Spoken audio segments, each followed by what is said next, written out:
میں مہندی آرٹسٹ تھی۔ میں بڑے بڑے گھروں پر مہندی لگانے جاتی تھی۔ آج بھی میں مہندی لگا رہی تھی جب دلہن بولی، تم میری جگہ نکاح کا جوڑا پہن کر بیٹھ جاؤ، میں بدلے میں تمہیں لاکھوں دوں گی۔ مجھے پیسوں کی ضرورت تھی۔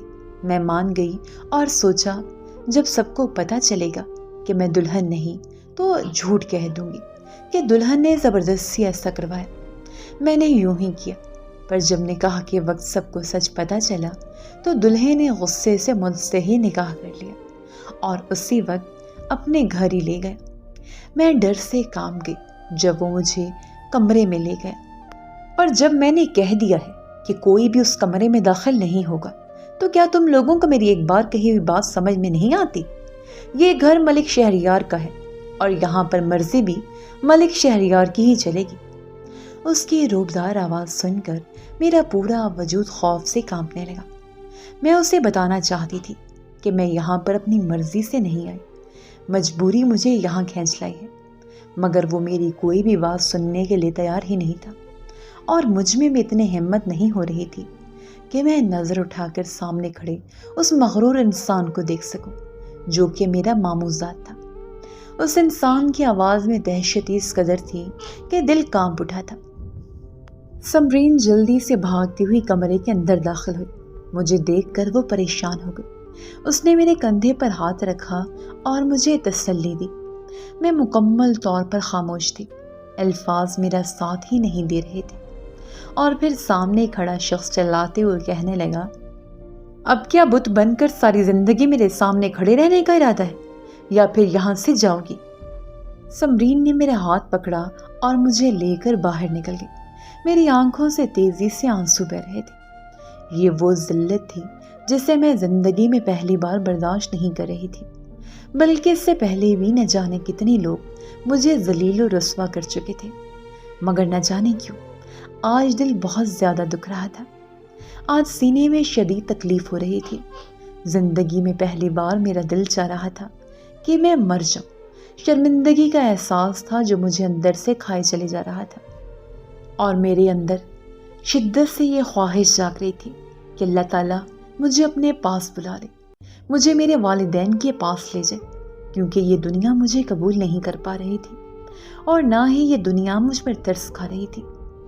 یہاں تک کہ میرے اپنے سگے ماموں جو مجھ سے ہمیشہ ہی محبت کا اظہار کرتے تھے، جو جب بھی ہمارے گھر آتے تھے سب سے پہلے آ کر مجھ سے ملاقات کرتے تھے اور میرے لیے ڈھیروں چیزیں لاتے تھے، آج وہی ماموں نظر اٹھا کر میرے چہرے کی طرف دیکھنا پسند نہیں کر رہے تھے۔ آج انہی ماموں جان کو میرے وجود سے گھن محسوس ہو رہی تھی۔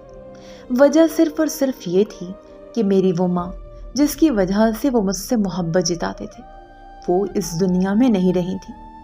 مجھے اپنی دادی جان پر بھی غصہ آ رہا تھا، جنہوں نے نہ جانے کیا سوچ کر مجھے یہاں پر بھیج دیا تھا۔ جب امی کی وفات کے دن ممانی جان میرے گھر آئی تھی تو انہوں نے مجھے کمرے میں بلا کر صاف الفاظ میں کہہ دیا تھا کہ میری ان کے گھر میں کوئی بھی جگہ نہیں ہوگی۔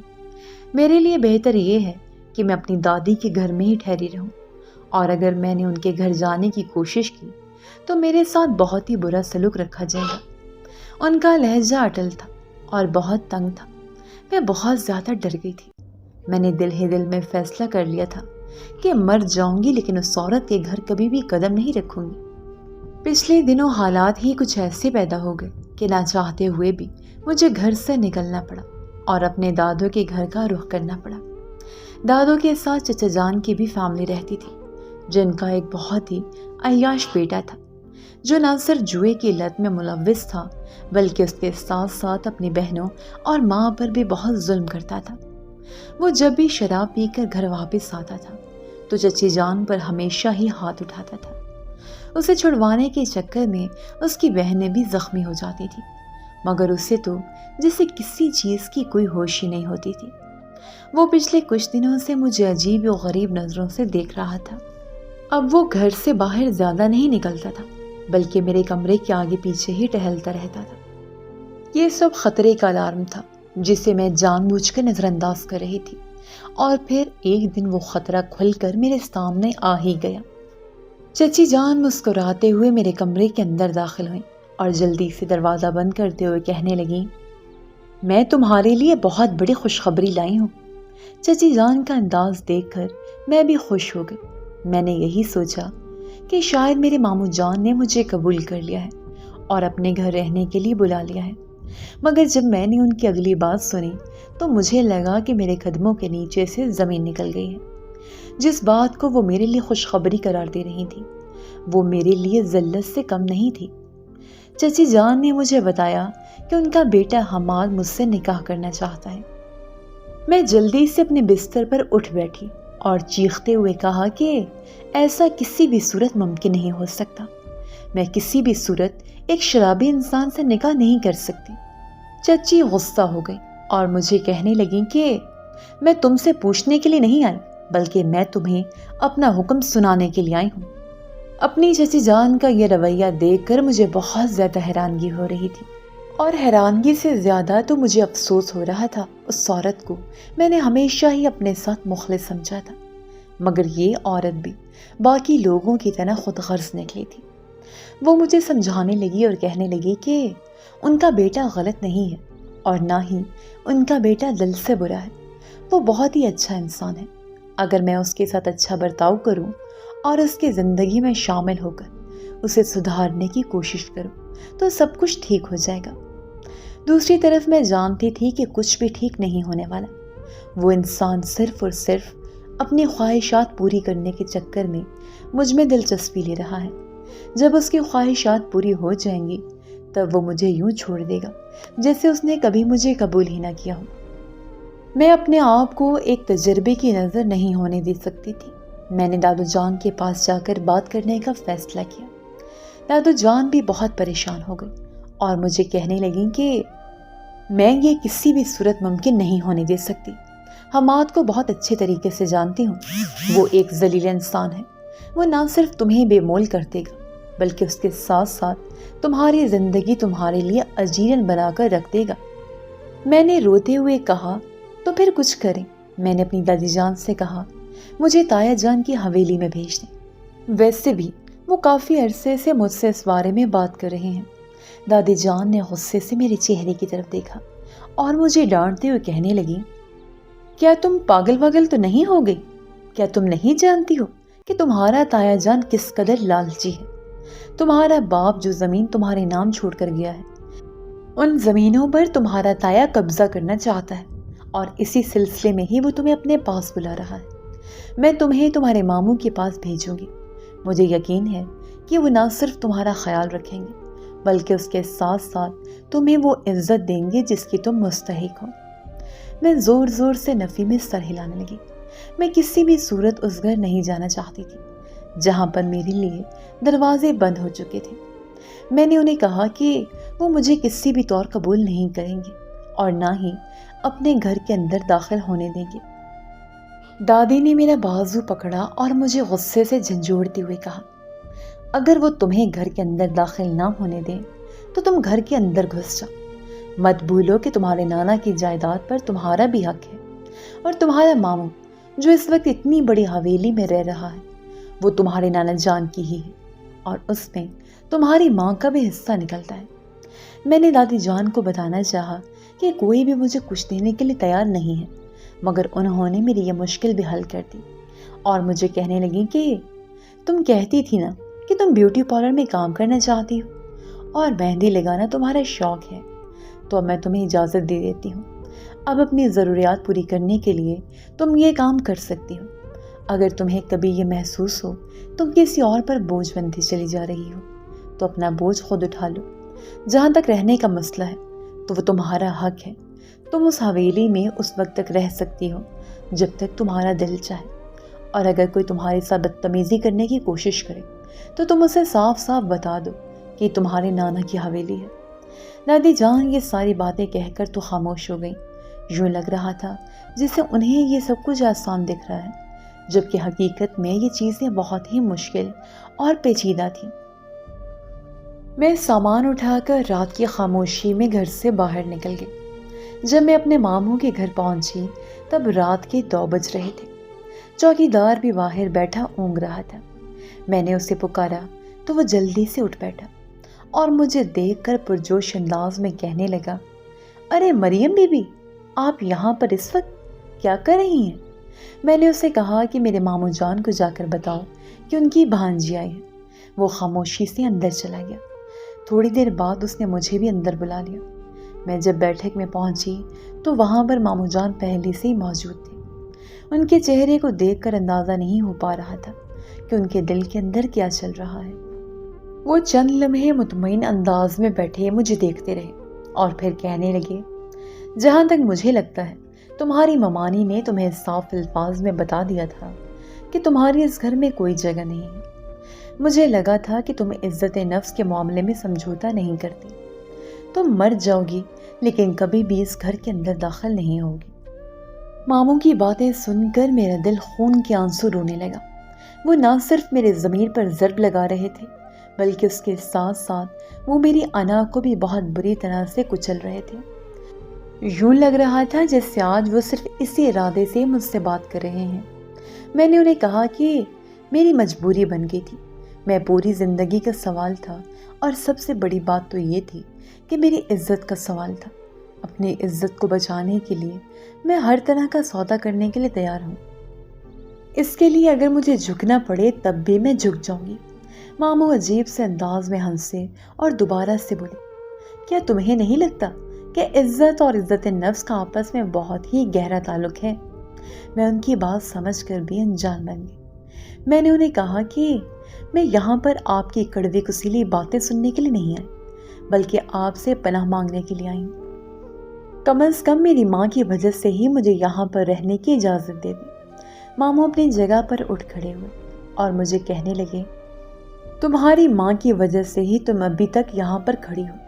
اگر تمہارے ساتھ میری بہن کا نام نہ ہوتا تو میں تمہاری شکل بھی دیکھنا گوارا نہ کرتا۔ ان کے لہجے میں حد سے زیادہ نفرت تھی جسے میں سمجھ نہیں پا رہی تھی، اور یہ نفرت اماں کے انتقال کے بعد ہی آشکار ہوئی تھی۔ ایک اور چیز جو مجھے بہت زیادہ حیران کرتی تھی وہ یہ تھی کہ یہ انسان میری ماں سے محبت کرتا تھا لیکن ان سے جڑی ہوئی باقی تمام چیزوں سے اور تمام انسانوں سے نفرت کرتا تھا۔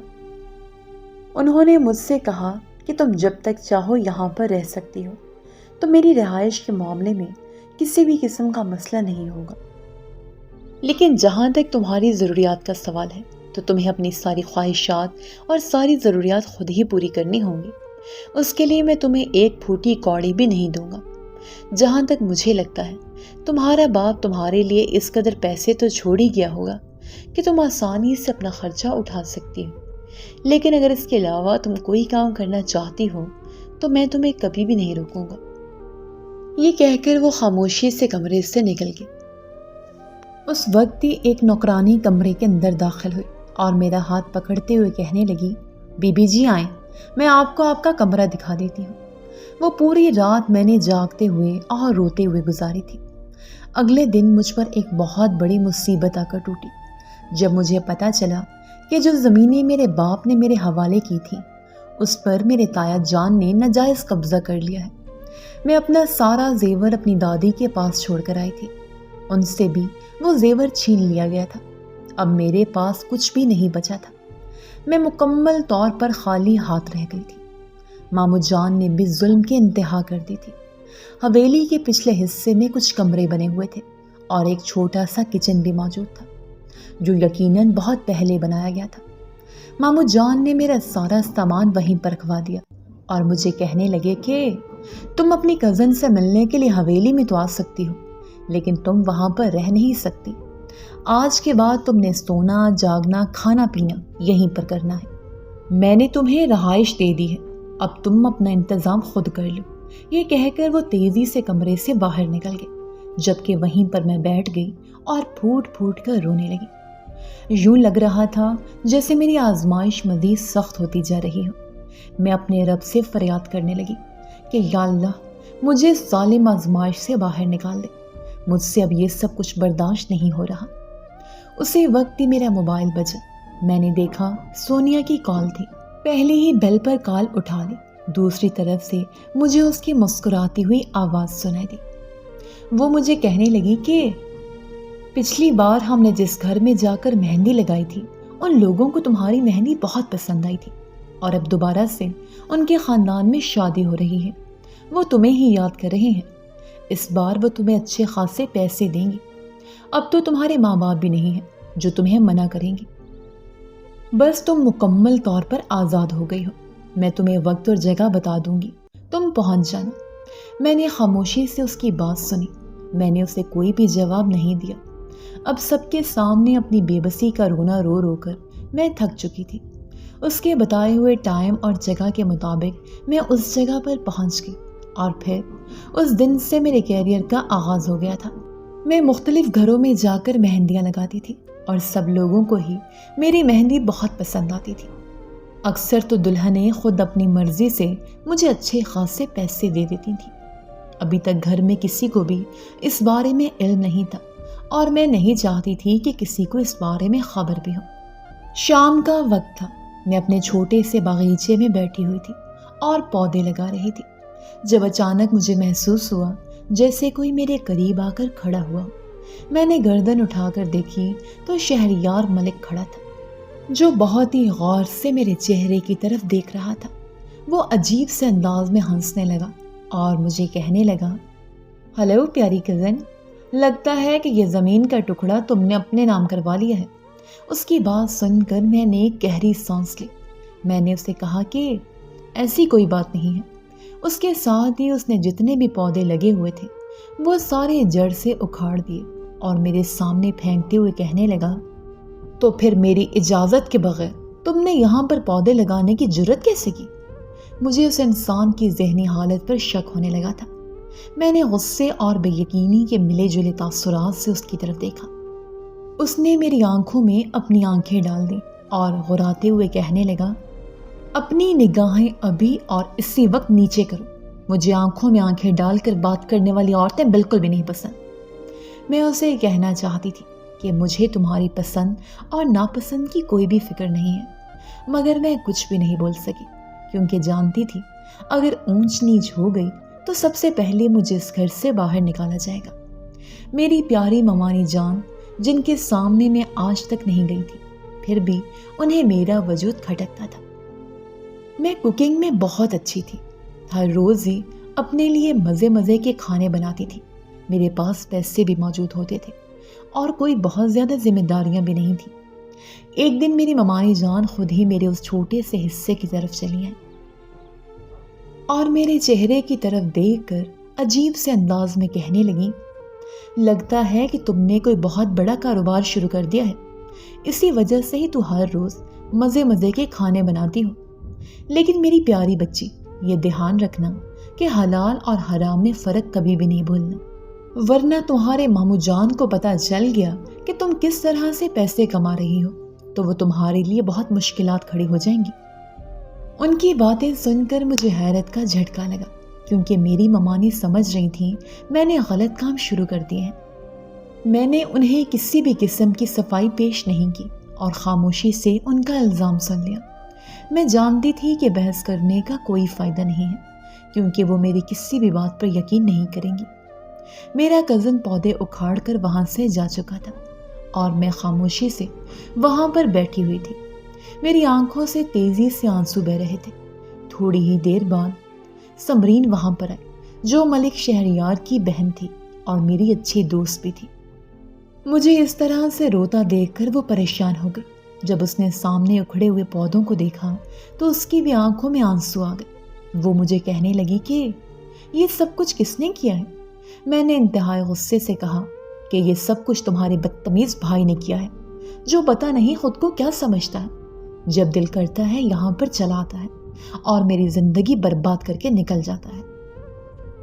مجھے صرف اور صرف ایک بار موقع ملے، تم دیکھو کہ میں اس انسان کا کیا حشر کرتی ہوں۔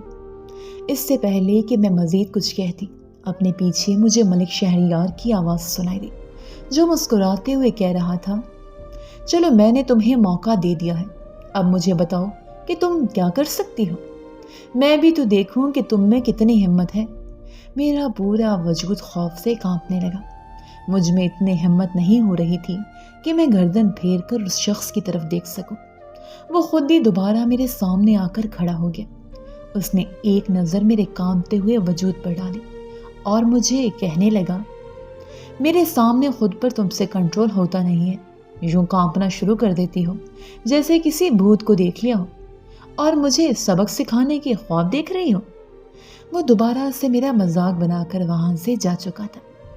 میں نے اپنا سر دونوں ہاتھوں میں گرا دیا۔ میرا دل کر رہا تھا کہ اپنے بال زور زور سے نوچ ڈالوں۔ میں اس انسان کو مخاطب نہیں کرتی تھی اور نہ ہی میری اس انسان سے کسی قسم کی ذاتی دشمنی تھی۔ اس کے باوجود بھی یہ انسان ہر معاملے میں ٹانگ اڑاتا تھا، ہمیشہ ہی مجھے تنگ کرتا تھا۔ کبھی کبھار تو ایسا ہوتا تھا کہ میں گھر میں کھانا بنا رہی ہوتی تھی جب یہ پہنچ جاتا تھا۔ بلا وجہ ہی یہ میرے کھانے میں نقص نکالتا تھا۔ ایک دن میں اپنے لیے چاول بنا رہی تھی جب دروازے پر دستک ہوئی۔ مجھے پتا تھا کہ یہ ملک شہریار ہی ہوگا۔ میں دروازہ نہیں کھولنا چاہتی تھی، لیکن جب 3 سے 4 بار دستک ہوئی تو مجبوراً مجھے دروازہ کھولنا پڑا۔ سامنے ہی وہ کھڑا مسکرا رہا تھا۔ مجھے کہنے لگا کہ پتا چلا ہے کہ تم بریانی بنا رہی ہو، آؤ میں تمہیں سکھاتا ہوں کہ بریانی کیسے بناتے ہیں۔ میں اسے منع کرنا چاہتی تھی، لیکن اس کے باوجود بھی وہ زبردستی گھر کے اندر داخل ہو گیا۔ نہ جانے وہ میرے معاملات میں اس قدر دلچسپی کیوں لیتا تھا۔ میں نے ایک بار اپنی کزن سے اس بارے میں بات کی تھی تو اس نے مسکراتے ہوئے مجھے کہا تھا، اسے دال میں کچھ کالا لگ رہا ہے، جبکہ میں ایسا کچھ سوچ بھی نہیں سکتی تھی۔ میں ملک شہریار کے نیچر سے بہت اچھے طریقے سے واقف تھی۔ میں جانتی تھی کہ اسے اپنے لیے ایسی لڑکی کی تلاش ہوگی جو نہ صرف امیر ہوگی بلکہ اس کے ساتھ ساتھ وہ اس کی سوسائٹی میں بھی فٹ ہونے کی صلاحیت رکھتی ہوگی۔ اور جہاں تک میرا سوال تھا تو مجھ میں ایسا کچھ بھی نہیں تھا۔ میرے پاس جتنی جائیداد تھی اس پر میرے تایا جان قبضہ کر چکے تھے اور میرے ماموں جان بھی میرے خلاف تھے۔ وہ مجھے اپنانا چاہتے ہی نہیں تھے۔ میں اسے کچن میں جانے سے روکنا چاہتی تھی، لیکن وہ زبردستی کچن میں جا کر کھڑا ہو گیا اور پھر اس کے ساتھ ہی وہ چاول دھونے کے لیے سنک کی طرف بڑھ گیا۔ آج میں نے اسے منع کرنے کا ارادہ ملتوی کر دیا اور بہت ہی غور سے اس کی حرکتوں کو دیکھنے لگی جو دل جمی سے کام کر رہا تھا۔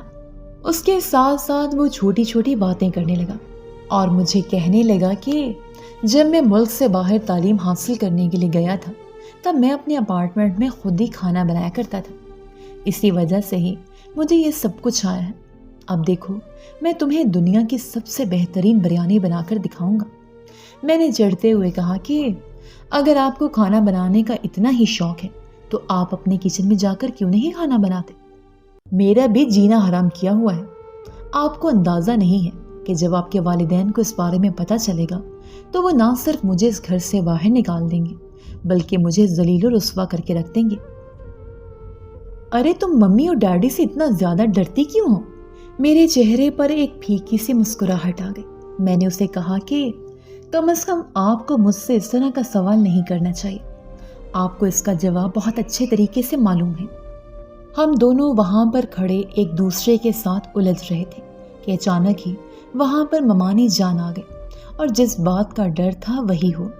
انہوں نے نہ صرف شہریار کو بہت زیادہ ڈانٹا بلکہ اس کے ساتھ ساتھ مجھے بھی ذلیل و رسوا کر کے رکھ دیا۔ پھر انہوں نے اپنے بیٹے کو وہاں سے باہر بھیج دیا اور میرے چہرے کی طرف دیکھ کر غصے سے کہنے لگی، میں اچھی طرح سے جانتی ہوں کہ تمہارے ذہن میں اس وقت کیا چل رہا ہے، لیکن ایک بات میری یاد رکھنا، میں کبھی بھی شہریار کو تمہارے جال میں نہیں پھنسنے دوں گی۔ میرا بیٹا معصوم ہے، وہ تمہاری چالاکیوں کو نہیں سمجھتا، لیکن میں بہت اچھے طریقے سے جانتی ہوں کہ تمہارے ذہن میں کیا چل رہا ہے۔ تم میرے بیٹے کو قابو کر کے اس بڑی حویلی میں داخل ہونا چاہتی ہو اور ایسا میں مرتے دم تک نہیں ہونے دوں گی۔ اس کے بعد انہوں نے ایک گارڈ میرے حوالے کیا اور مجھے کہنے لگی کہ تمہاری یہ حرکتیں میں پچھلے کچھ دنوں سے نوٹ کر رہی ہوں اور انہی دنوں ہی میں نے ایک بہت بڑا قدم اٹھایا تھا۔ میں نے اپنے بیٹے کی منگنی ملک ریاض کی بیٹی شانز ملک سے طے کر دی ہے۔ جمعے کے دن ان کا فنکشن ہے۔ یہ کارڈ میں تمہیں اس لیے دینے کے لیے نہیں آئی کہ میں تمہیں دعوت دے رہی ہوں، بلکہ اس لیے دینے کے لیے آئی ہوں تاکہ میں تمہیں بتا سکوں کہ اب میرا بیٹا مکمل طور پر تمہارے ہاتھ سے نکل چکا ہے۔ اب تم جتنی مرضی چالیں چلو، لیکن تم اسے اپنے قابو میں نہیں کر سکتی۔ یہ کہہ کر وہ خاموشی سے وہاں سے نکل گئی، جبکہ میں وہی زمین پر ہی بیٹھ گئی۔ تھوڑی دیر پہلے میرا دل کافی حد تک مطمئن تھا، نہ جانے کیوں اس شخص سے بات کرتے ہوئے مجھے اچھا لگتا تھا۔ میں بظاہر غصہ دکھاتی تھی، لیکن اندر ہی اندر میں خوش ہوتی تھی۔ اب اس کا کسی اور کا ہو جانا مجھے بہت تکلیف پہنچا رہا تھا۔ میں ہمیشہ ہی اس بات سے انکار کرتی تھی کہ مجھے اس سے محبت ہے، مگر آج نہ جانے کیوں میرا دل یہ تسلیم کرنے کے لیے تیار ہو گیا تھا کہ میں واقعی اس شخص کو پسند کرنے لگی ہوں۔ اگر میں یہ کہتی کہ مجھے اس شخص کی عادت ہونے لگی تھی تو اس میں کچھ غلط نہ ہوتا، اور پھر اس دن کے بعد شہریار نے میری طرف آنا ہی چھوڑ دیا۔ میں نے نہ تو اسے دوبارہ حویلی میں دیکھا اور نہ ہی اس سے میرا آمنا سامنا ہوا۔ میں بھی اب مکمل طور پر اپنے کام میں مصروف ہو گئی تھی۔ پہلے اس کی وجہ سے میں کچھ ہی گھروں میں جا کر مہندی لگاتی تھی، کیونکہ باقی کا وقت میں شہریار کے ساتھ گزارنا چاہتی تھی۔ لیکن اب میں نے اپنے آپ کو مکمل طور پر مصروف کر لیا تھا۔ لیکن اب ایک دن میں نہ جانے کتنے گھروں میں اور کتنے پارلرز میں میرا جانا ہوتا تھا۔ کچھ عرصے میں بہت زیادہ مشہور ہو گئی تھی اور ایک کامیاب آرٹسٹ بن گئی تھی۔ اس کی منگنی کے دن میں گھر پر موجود نہیں تھی۔ میں جانتی تھی کہ اگر میں گھر پہ رہ رہی تو میں بہت بری طرح سے ٹوٹ جاؤں گی۔ میں نے بڑی مشکل سے اپنے آپ کو سمیٹا تھا اور اب میں دوبارہ سے بکھرنا نہیں چاہتی تھی۔ جب میں سارے کاموں سے فارغ ہوئی تو رات کے 9 بج چکے تھے۔ میں اس وقت ایک بنگلے سے باہر نکل رہی تھی جب اچانک ہی مجھے اس لڑکی کی آواز سنائی دی جس کو تھوڑی دیر پہلے میں نے مہندی لگائی تھی۔ وہ جلدی سے چلتی ہوئی میرے پاس آئی اور مجھے کہنے لگی کہ اتنی رات ہو گئی ہے، آپ اکیلی کیسے گھر واپس جائیں گی؟ اگر میری مانے تو یہاں پر ہی رک جائیں۔ اس کی بات سن کر میں نے تیزی سے نفی میں سر ہلایا۔ میں نے اس سے کہا کہ ایسا ممکن نہیں ہو سکتا، میرے گھر کا ماحول تھوڑا سا سخت ہے، مجھے کبھی بھی یہاں پر ٹھہرنے کی اجازت نہیں ملے گی۔ اس نے مجھے کہا کہ اگر آپ مجھے اجازت دیں تو میں آپ کے والدین سے اس بارے میں بات کر سکتی ہوں۔ میں نے بہت ہی مناسب انداز میں اس سے معذرت کر لی اور گھر سے باہر نکل گئی۔ مزید چند قدم اٹھائے تھے کہ ایک مردانہ آواز سنائی دی۔ پلٹ کر دیکھا تب اس کے ساتھ ایک خوبصورت مرد بھی کھڑا تھا جو بہت ہی غور سے میرے چہرے کی طرف دیکھ رہا تھا۔ وہ چھوٹے چھوٹے قدم اٹھاتا ہوا میرے پاس آیا اور مجھے کہنے لگا کہ میں آپ کو گھر تک ڈراپ کر دیتا ہوں۔ میں نے اس کی طرف سوالیہ نظروں سے دیکھا تو اس نے اپنا تعارف کروایا اور مجھے اس لڑکی کا بھائی بتایا۔ میں بھی خاموش ہو گئی۔ میں جانتی تھی کہ اس وقت گاڑی کا ملنا ناممکن ہے اور اپنے آپ کو خطرے میں ڈالنا بے وقوفی ہے۔ اسی وجہ سے میں نے اس کے ساتھ جانے کا فیصلہ کر لیا۔ تھوڑی ہی دیر کے بعد میں اس کے ساتھ گاڑی میں بیٹھی ہوئی تھی۔ وہ بہت ہی محتاط انداز میں گاڑی ڈرائیو کر رہا تھا۔ اچانک ہی مجھ سے مخاطب ہوا اور مجھے کہنے لگا، کیا آپ کا نکاح یا منگنی ہو چکی ہے؟ اس کی بات سن کر پہلے تو میں نے حیرانگی سے اس کے چہرے کی طرف دیکھا اور پھر تیزی سے نفی میں سر ہلا دیا۔ اس کی موجودگی نہ جانے کیوں مجھے ڈسٹرب کر رہی تھی۔ مجھے اس طرح سے بے چین دیکھ کر وہ معذرت کرنے لگا اور کہنے لگا، میرا مقصد آپ کو انکمفرٹیبل کرنا نہیں تھا، میں بس آپ سے ایک چھوٹا سا سوال پوچھ رہا تھا، لیکن شاید یہ کچھ زیادہ ہی پرسنل تھا، میں آپ سے معذرت کرتا ہوں۔ یہ کہہ کر وہ دوبارہ سے سامنے کی طرف دیکھنے لگا۔ میرا نام ملک داور ہے۔ اس کی بات سن کر میں نے گہری سانس لی، کیونکہ جہاں پر بھی میں جاتی تھی وہاں پر مجھے ملک ہی ملتے تھے۔ یوں لگ رہا تھا جیسے میری برادری کے سب لوگ ایک ہی جگہ پر جمع ہو گئے ہوں۔ پھر اس نے مجھ سے میرا نام پوچھا تو میں نے اسے صرف مریم بتایا۔ ملک میں نے نظر انداز کر دیا تھا۔ میں نہیں چاہتی تھی کہ یہاں پر اس سے کسی بھی قسم کے رشتہ داری نکلے۔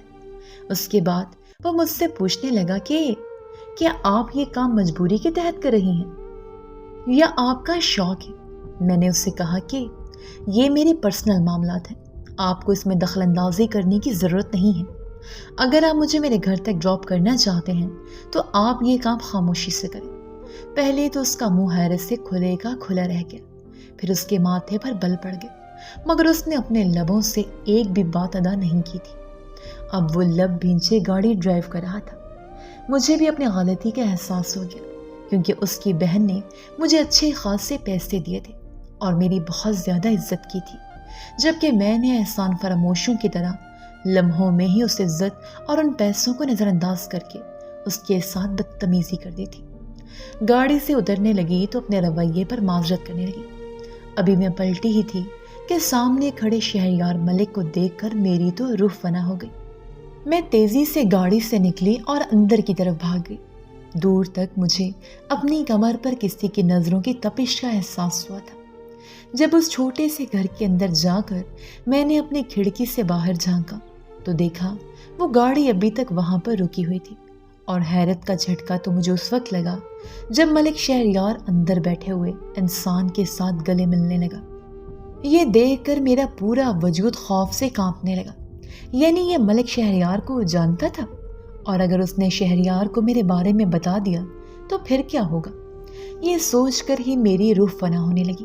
کافی دیر تک وہ دونوں کھڑے ایک دوسرے کے ساتھ باتیں کرتے رہے اور میں اندر بیٹھی ٹینشن لیتی رہی۔ جب وہ وہاں سے چلا گیا تو میں بھاگتی ہوئی باہر گئی اور شہریار کے سامنے جا کر کھڑی ہو گئی۔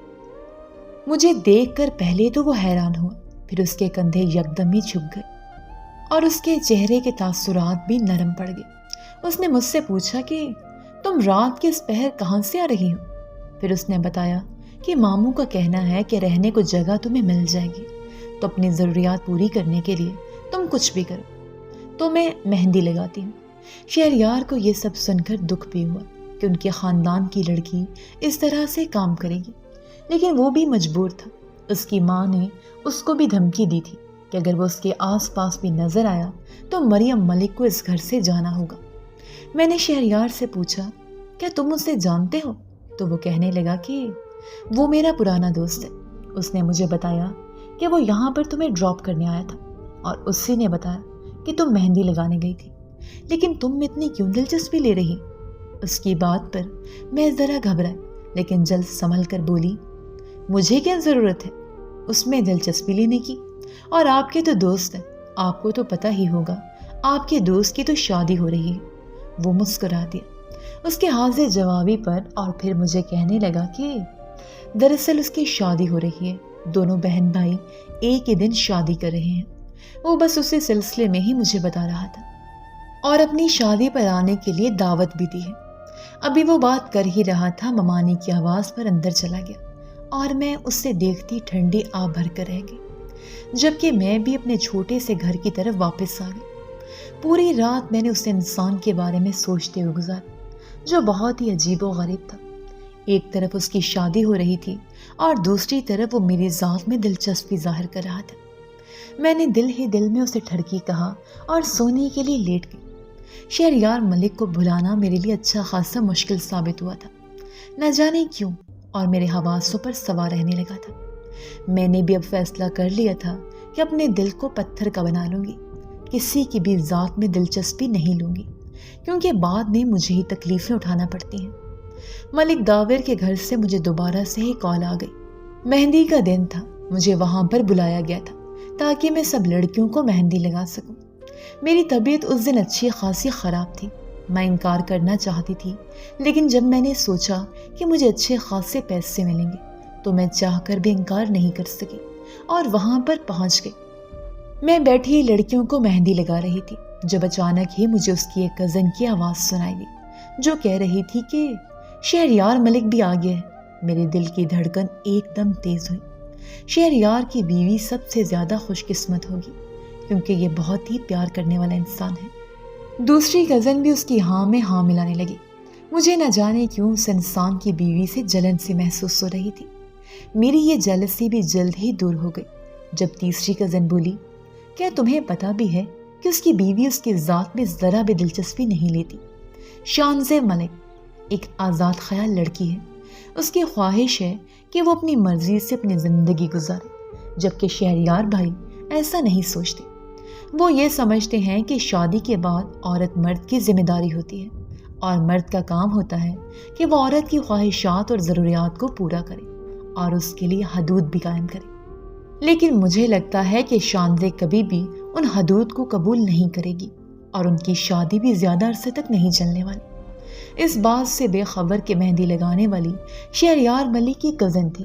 اس سے پہلے کہ وہ مزید کچھ کہتی، داور کی بہن نے اسے ڈانٹ کر خاموش کروا دیا اور اسے کہنے لگی کہ فوراً سے چپ ہو جاؤ، کتنی بار میں نے کہا ہے کہ اپنے منہ سے غلط باتیں نہ نکالا کرو، قبولیت کا کوئی بھی وقت ہو سکتا ہے۔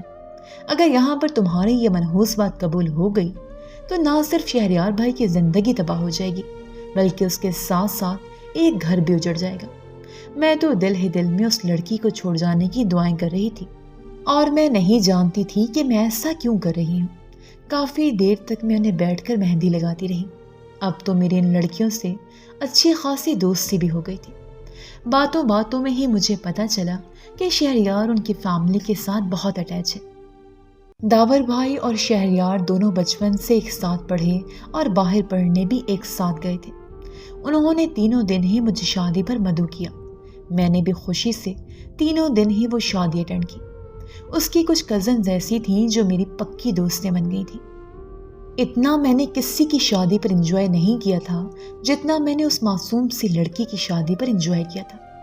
میں نے دل ہی دل میں اس کی اس کامیاب شادی کے لیے دعا بھی کی تھی اور اس سارے وقت کے دوران مجھے مسلسل اپنے چہرے پر نظروں کی تپش کا احساس ہوتا رہا۔ میں جب بھی نگاہ اٹھا کر دیکھتی تھی تو شہریار مجھے دیکھ رہا ہوتا تھا۔ کبھی تو میں گھبرا جاتی اور کبھی مجھے غصہ آتا تھا۔ میں جا کر اسے ڈانٹنا چاہتی تھی لیکن ایسا نہیں کر پا رہی تھی۔ اور پھر جب کھانا کھانے کی باری آئی تو میں ٹیبل پر اکیلی ہی بیٹھی ہوئی تھی۔ میرے ساتھ موجود لڑکی کھانا لینے کے لیے گئی تھی جب اچانک ہی وہ شخص میرے قریبی پڑی کرسی پر آ کر بیٹھ گیا۔ انتظام ایسے کیا گیا تھا کہ عورتیں اور مرد دونوں اکٹھے ہی تھے، اسی وجہ سے اس چیز کو معیوب نہیں سمجھا جاتا تھا۔ مجھے کہنے لگا، تم بہت ہی حسین لگ رہی ہو۔ اگر میں کہوں کہ آسمان سے اتری ہوئی کوئی پری لگ رہی ہو تو اس میں کچھ بھی غلط نہیں ہوگا۔ اس سے پہلے کہ میں کچھ کہتی وہ بول پڑا اور مجھے کہنے لگا، مہربانی کرنا اپنے منہ سے کوئی بھی تلخ بات نہ نکالنا، میرا دل بہت ہی چھوٹا سا ہے، تمہاری کچھ باتیں بہت ہی تکلیف دہ ہوتی ہیں جو میرے دل کو تکلیف پہنچاتی ہیں۔ میں نے اب کی بار اسے دو ٹوک انداز میں کہا کہ آپ کو میری کسی بھی بات کو دل پر لینے کی ضرورت نہیں ہے اور نہ ہی میری ذات میں حد سے زیادہ دلچسپی لینے کی ضرورت ہے۔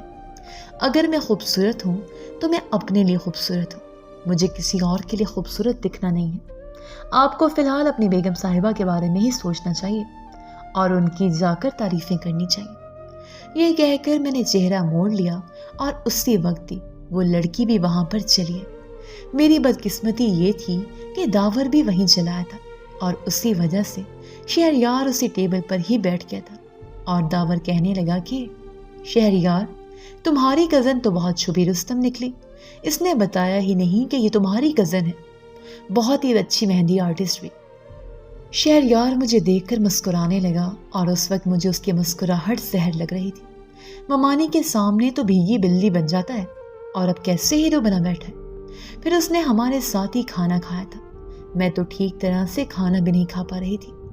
ولیمہ ختم ہونے کے بعد میں فوراً سے اپنے گھر کے لیے نکلی۔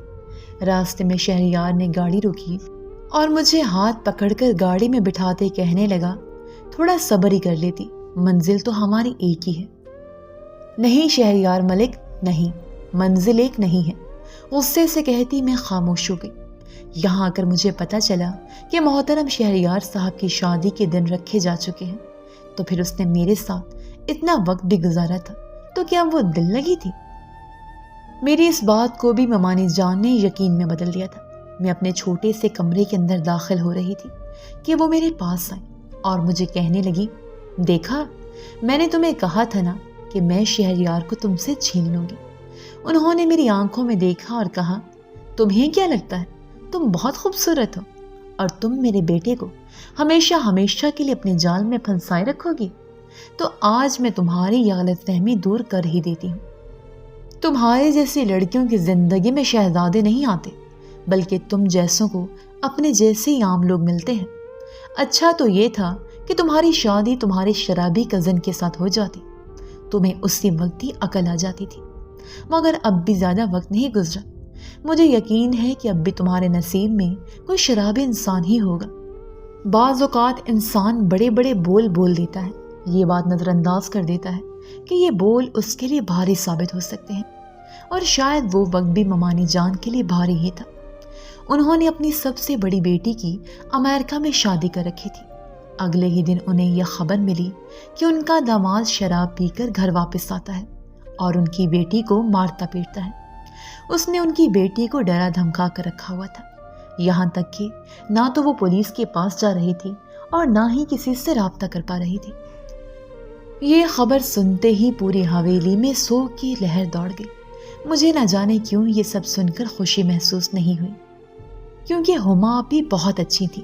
تھوڑے عرصے کے بعد آپی بھی طلاق لے کر گھر واپس آ گئی۔